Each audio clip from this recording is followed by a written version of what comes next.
What's up, YouTube? Today, I want to talk about the gun that used to be the main squeeze. I used to shoot this thing all the time. Like, if you have been around my social media for any period of time, you have definitely seen this particular gun, this particular rifle. And I don't shoot it much anymore, but I still absolutely love this thing a lot. Like, I will never get rid of it. I will always have this gun.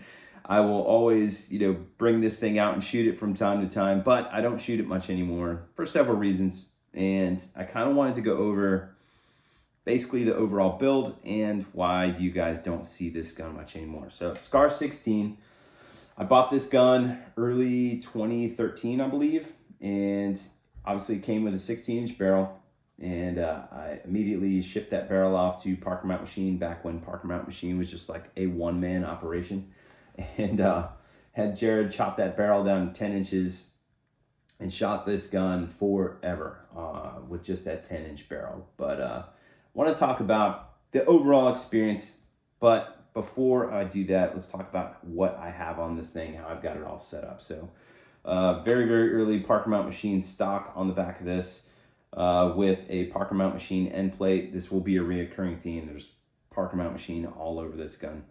Parker Mount Machine end plate. This has the pick rail on it that allows you to mount basically any stock that you would want. If you want an AR stock or you want a skeleton folder like what I've got on here, you can do that. There are other end plates and other stocks on the market. However, I'm biased, but I would not recommend them. And the reason that I would not recommend them is, to my knowledge, Parker Mount Machine is the only one that has the buffer system in the back of this that SCARs require. There's a lot of stocks for SCARs on the market that do not have this rubber end plate on them, and that is an integral part of the buffer system. If you are putting a stock on a SCAR that has a metal end plate where this big ass bolt carrier group that's in here is just going to smack the metal end plate every time it recoils, like, that's not good. Like, you are going to tear stuff up in the gun.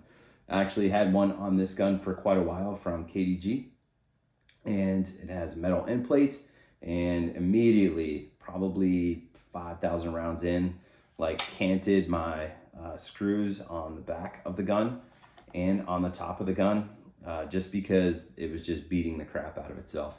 If you don't believe me on the rubber end plate thing, look at like what the SCAR20s come with as well, rubber end plate. They're on there for a reason. It's an integral part of the buffer system. So if you're going to get an end plate for your SCAR, I would highly recommend doing yourself a favor and just getting one from Parker Mount Machine, because again, it's going to have the rubber buffer system already in it that your SCAR needs. So moving forward, we've got the Parker Mount Machine safety selectors on them, or on this, and this is the one with the little balls on the end. I like all of them, but this is the ones that I've tried basically all of the Parker Mount Machine safeties, but this is the one that I like the most. I put the larger one on the right side, or the left side of the gun, and then the shorter one on the other side of the gun, just so it doesn't interfere with my thumb while I'm shooting and stuff. Moving forward, we've got the SCAR BCD lever, hard words, from Parker Mount Machine. Basically works just like a bad lever. Allows you to lock the bolt, not only lock the bolt to the rear, but send the bolt home. This makes reloads really, really quick, which is why I like it quite a bit. And then moving under that, we've got the Parker Mount Machine magwell on it. It's an awesome design. I love how it is aluminum, and like, I can slam magazines into this thing. I'm not worried about it breaking because it's not like 3D printed or anything.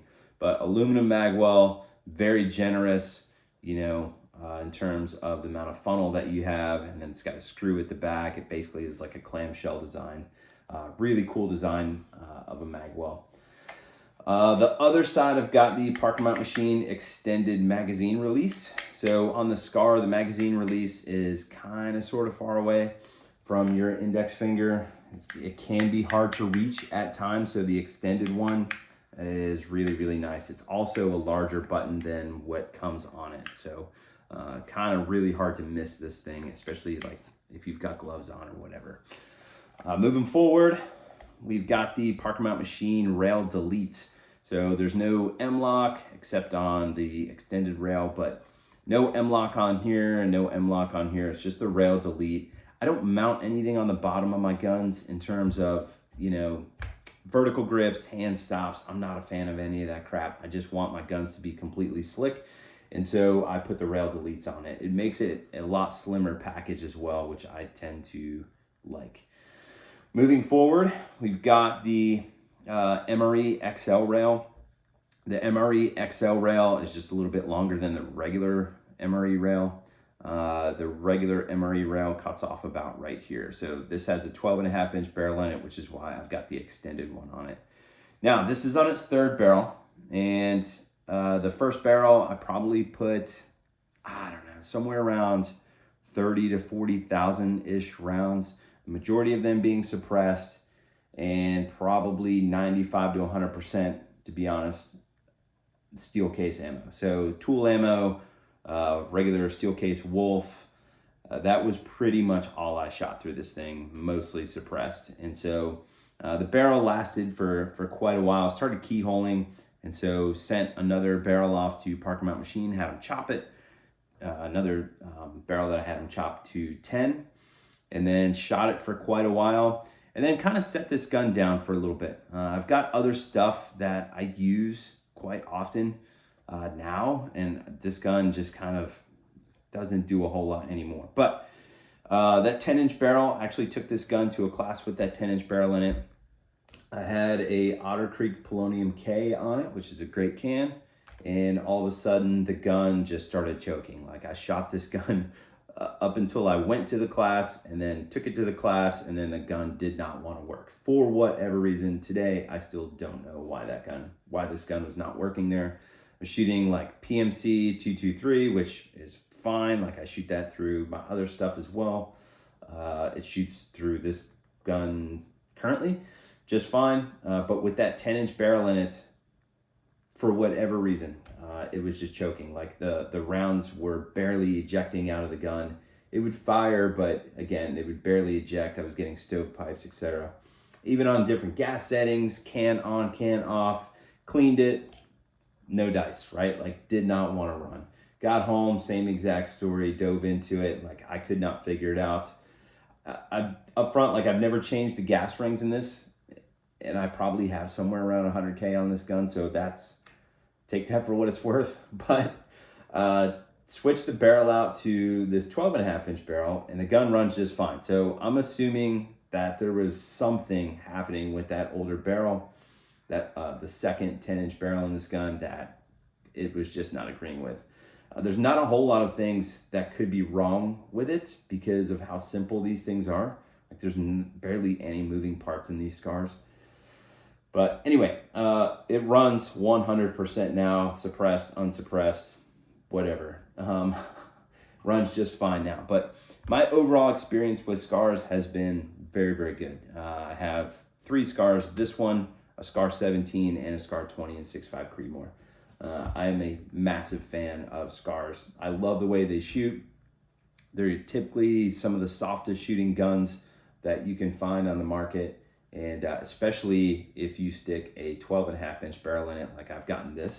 Like, this gun in particular, even with the just regular like 3-prong Surefire flash hider on this thing, it is mega soft, like very, very pleasant to shoot. And yeah, the SCARs in general are very, very soft, and you could probably attribute that to the big heavy bolt carrier group. Like, nothing really pushes you around with this gun. It does kind of buck a little bit. Like, it has a little bit, obviously, a different recoil impulse than like a regular AR-15, for example, but it just has a different impulse. So what I find is, like, in order to shoot this thing well, I just pull a little bit more with the support hand by a little bit, maybe 5-6 pounds. And that just keeps the front end from bucking. But like, it does not really hit you in the shoulder like some guns do. Like, there's no sharp push or anything like that. It just kind of wants to do this. And again, you just give it a little bit more back into the shoulder, and it basically takes away the bucking. And still a very, very soft shooting gun. Very fun shooting gun as well. But why don't I shoot this thing a whole lot? Why don't you see me shoot it on social media? So not that I don't like it. It's just like probably at this point, 60 to 70% of the people that I have in my classes are either, from some sort of police agency or federal agency, or I go to one of these places where I'm teaching, like law enforcement in particular. And I don't want to show up with something that just doesn't really fit in with the stuff that they have. I want my stuff to look just like their stuff. So, if you look at like my rifles in particular now, they all look like a duty setup. There's nothing on them in terms of muzzle brakes.